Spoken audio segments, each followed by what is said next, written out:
చూస్తున్నది ప్రసన్న సాయి. ఒక్కొక్క బాబావారి గుడిలో ఒక్కొక్క ప్రాముఖ్యత ఉంటుంది.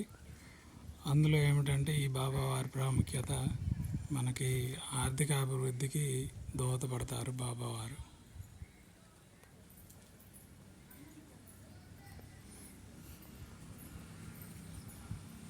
ఇలాగే మనం వేరే ఇంకొక గుడికి వెళదాం.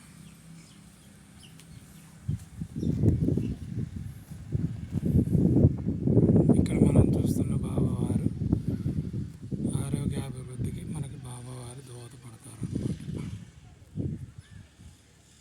ఇది రెండవ గుడి బాబావారిది.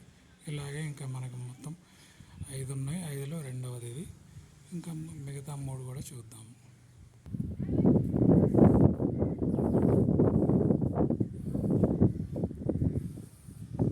ఇక్కడ చూస్తే బాబావారు మనకి 3వ బాబావారి గుడి అన్నమాట ఇది.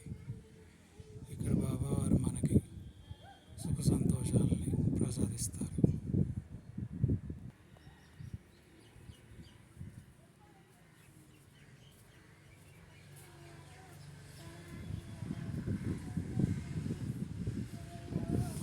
ఇది బాబావారి 4వ గుడి. ఇక్కడ వచ్చే బాబావారి మనకు కీర్తి ప్రతిష్టలకు దోహదపడేలాగా మనకి ప్రసాదిస్తారు.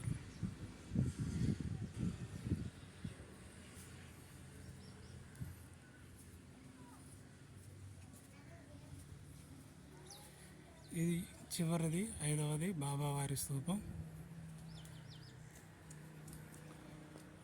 దీని యొక్క ప్రాముఖ్యత ఏమిటంటే సంతానాభివృద్ధికి దోహదపడతారు. చూడండి చుట్టూతా ఎలా ఉంటుందో చూద్దాం. చాలా అద్భుతంగా ఉంటుంది.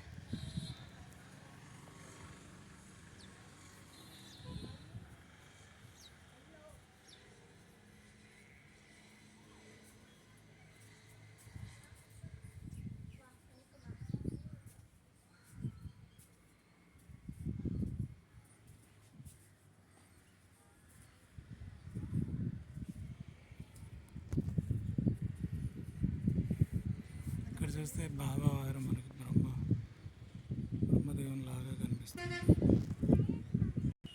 ఇక్కడ మీరు చూస్తే కనుక చుట్టుపక్కల ఎంత ప్రశాంతంగా ఉంటుందో మనం చూద్దాం. ఇక్కడ వాతావరణం చూస్తే అసలు ఇక్కడే చాలాసేపు కూర్చొని ఉండాలనిపిస్తుంది. చాలా ప్రశాంతంగా ఉంది.